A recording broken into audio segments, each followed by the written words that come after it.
జిల్లాలో మావోయిస్టు కార్యకలాపాలకు మరో దెబ్బ పడింది. నిషేధిత సిపిఐ పార్టీకి చెందిన 2 మహిళా సభ్యులు స్వచ్ఛందంగా లొంగిపోయారు.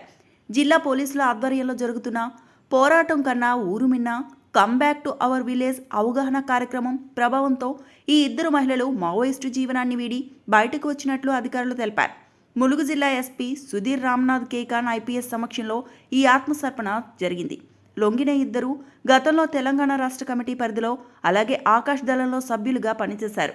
మావోయిస్టు పార్టీలో ఎదురవుతున్న కష్టాలు, నాయకత్వంపై విసుగు, అలాగే ప్రభుత్వ పునరావాస పథకాలపై వచ్చిన అవగాహన కారణంగా ప్రధాన స్రవంతిలోకి వచ్చామని వారు పేర్కొన్నారు.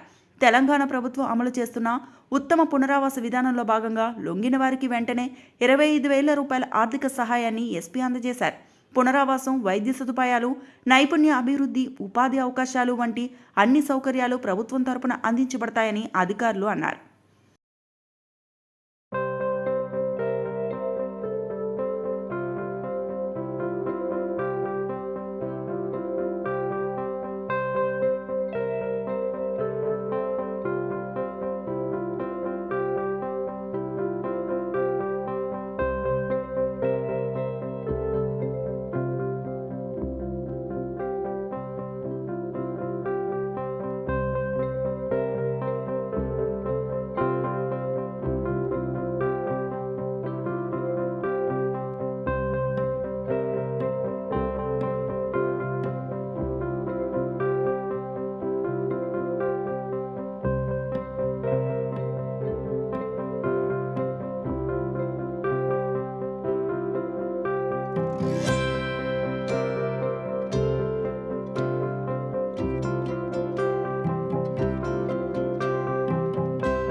మరిన్ని అప్డేట్స్ కోసం మా ఛానల్ని సబ్స్క్రైబ్ చేయండి.